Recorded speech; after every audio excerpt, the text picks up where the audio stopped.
Congress talakin nungoy loving nungoy lo na lan tira hela hian assembly house ko ta nungoy lo na lan tira tu ma police nan lo tanga ignore planeri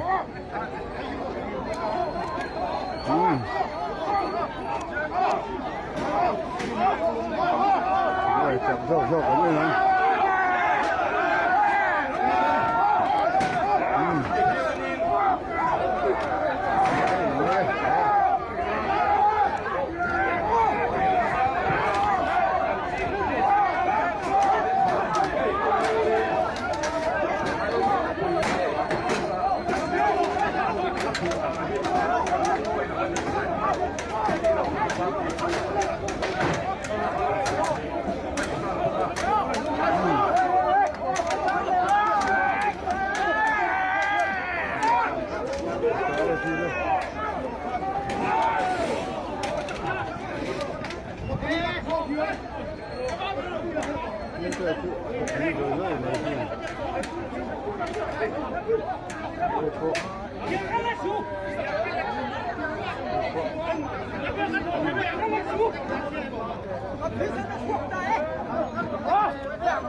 bị bỏ nhị tu anh chỉ sẽ chuộc cái rốn rơi mà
zo bel na zo turin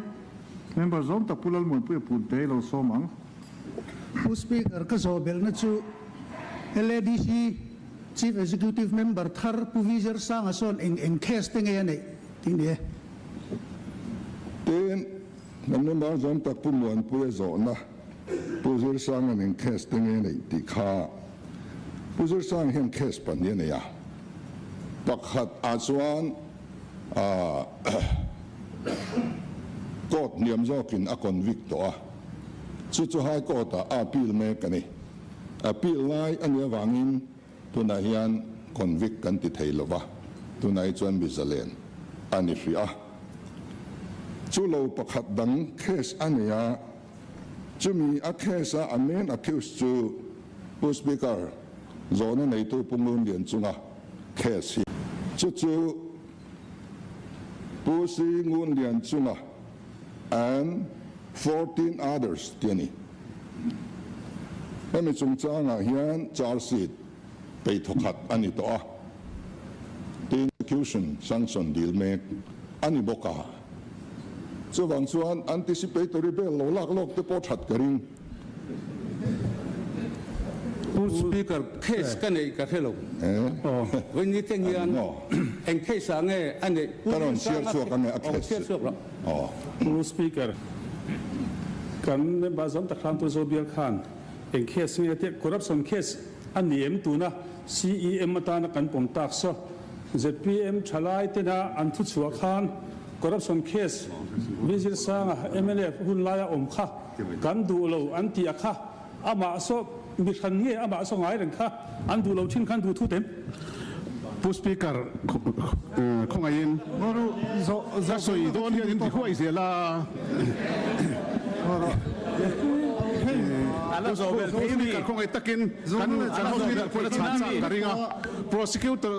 prosecution order po kan ngai tua mek emo as tu tiang tu ra submit tiang deuh khan asoin ka sia ka sexual ni mai thekan house leader khan prosecution order po la omlo case register po la omlo kha case nei tiang pu kha chi don mi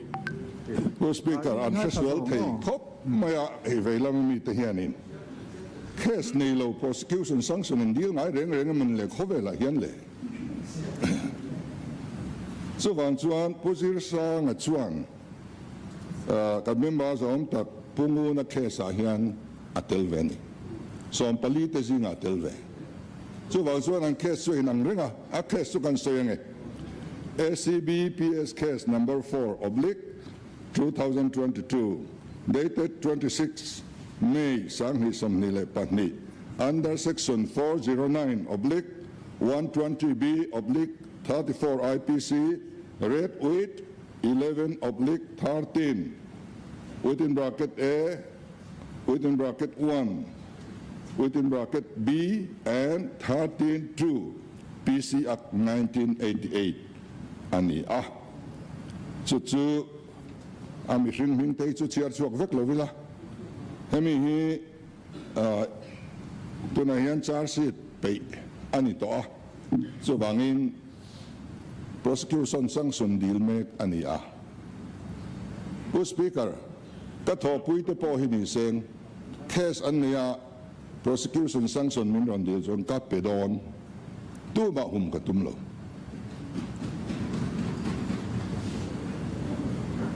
tun malamin prosecution sanction deal in humte alo om to thina kan tum be lo kan case number khating chon kin kan the lo kin voini kheng hian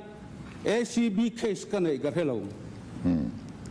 tuna mudir sanga na speaker khomai takin khatia sui chu dak la rawa chuan inquiry te pon lokala longtai bypass road CM kan i line central project kan siama cheng vai bel the som pakhat alo chuak ani CM kan i line tudi hun lai chuan MLA kan pek do nai khania cheng vai bel seli le nuai som sari alo chuaka naya khat po ko khoi lo Atiang ko ngay nasa ACB and local point heke sa yan til na pakhat chu ko ta la soen chu speaker chu kami na local te anya chu long case ka nei ka hello chu ani ในเคสที่นี่ชุดเฮียละนี่ละ มาหน้าโปคันจอมภาษาโปคันเคสในอิมชัดลัดโลกกันในตัว ส่วนส่วนผู้สปีกเกอร์ทุกที่สวยที่นี่ละอาชาอินกันที่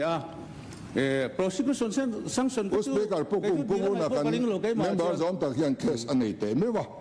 ส่วนก็ advice ดูสู่ anticipatory bail เราละตัวนึงก็ advice ด้วยนี่preliminary inquiry แต่จน local เต็มเองไว้ชุดตับพวกกันเราสวยจู่เหตุที่ละเฮียนก็ signature โมเตลน่ะปักขัดมากันเนี่ยเราปะเทียนแหละมีผู้จ่าวันนี้แจ้งกันนะเฮียนก้าเราที่แจ้งขัดมากันละไงเราบอกจู่ๆนี่ เคส ผู้ สุ ส ด ปีก ท้า เกอย ร์ที่ตอบแทนนะเอ็ม เป็นเคสก็อันนี้ยังไงที่ส่วนที่จะสู้ส่วนแค่น้อยเราก็หนีฟิกะ การ House Leader in direct ตักมาเคสินเนี่ย anticipatory bail เราหันอินตีตรงตะค่ะHouse เราหน้าตาเห็นอโมยเราก็ตีอ่ะส่วนส่วนนี้โซดาเลสานติตอบตัวทะลุมั้งผู้สปีกเกอร์ผู้ซิรสางอันเคสเนี่ยอันนี้ที่โซอันนี้อ่ะกัดช่างอันนี้ซิรสางอันเคสอันนี้เฮียนอเมริกาคิวปุ่งนะอันนี้ถูกกระสอยปุ่งนะอัน14 others นี่เฮียนอัตเทลเวติกระสอยไม่นี่ตัวเคสนัมเบอร์เนี่ยลำให้กันเนี่ยกระสอย ผู้ส ตัว ปีกเกอร์ผู้ที่สร้างอันคอนวิกนะคะข้าตาขันกัดเตลเรา ข้าจุดแค่สันนี่ provincialize ข้าจุดแค่สัน สร้าง นี่ corruption อานะวิชา CACB อันมันนะอันเวรตวางข้าเคสขันนี้อันนี้อินกับเฮียให้ตาคนนั่งหลังเชียงให้ ZPMPR อันนี้ที่ชวนผู้สปีกเกอร์ตัวน่าสวยข้าลงใต้ bypass road อันนี้ก็ชัวนัวก็หุ่นไล่มีก็วันนี้ที่งานติดปังมาขาโปรเซกข้าอันติดโตชำพลักเลยนั่นนี่ก็หุ่นไล่คันสุดท้ายอันสวยเป็นนังสุดละเสียมละแหกงให้ตั้งตัวมาเลยอันที่เวประเทศเข้ามาน่าจะขาดที่ละคันประเทศมีเงินไว้ในผู้สปีกเกอร์ก็ช่วยเตลนั้นนายเพลาปกันนี่หรอกทุนใดนั้นมันส่วนของปกกันละเตลนั้น ผู้สปีกเกอร์อาโซนักช่างอันนี้ฉันนักลงงานทำเวสิละผู้วิจารณ์สร้างงานเคสตั้งในที่บินโซตาเคสประคัดอันนี้จุกสยาจุอาพิลเมกกติยาจุดอาชวนกันเมมเบอร์จอมตะกี้อัตเตลกติโลเคสดังประคัดอันนี้รอชวนตัวนักเมมเบอร์จอมตะเคสอาเฮียน accuse จิงประคัดเจอสร้างเฮียนนี่เวะมินโซวางอินจุกช่างโลเทลวันนี้จุวางชวนเคสเรื่องจูอัน investigator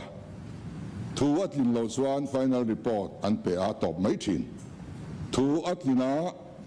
ให้ฮิจูที่สวลที่อันนี้อันที่ชวนชาร์ซีดอันเทลูตาสกัดนัทกโมMLA เตโม MDC เตโมอันโลนิชวน prosecution sanction อันดีลชินอันนี้สุดดีลเมกอันนี้ที่ข้ากระสวยมาอย่างนี้ เลยเราไม่ สปีกเกอร์คงไอ้ตะกี้ก็สวยเฟียลูกคงไอ้ตะกี้ขาเคสข้าผู้ที่สร้างข้ากันลูกก็โดดเชี่ยซีมันยาข้าก็ซีมันยาขาโปรเซกข้าอันที่ปังมาตายที่ชวน prosecution center order ตุลนิพนธ์สังสนตุลนิพนธ์กันชีพมินิสต์ข้าก็จุนสร้างจนลูกเปรโอเซประเทศเขาไม่น่าจะที่ชวนอาตูชวนก็ดิกหน้าก็ดิกลงนั่นหัวเราก็ตั้งตัวนี้ก็ตั้งมาอย่างประเทศเขาไม่น่าจะผู้สปีกเกอร์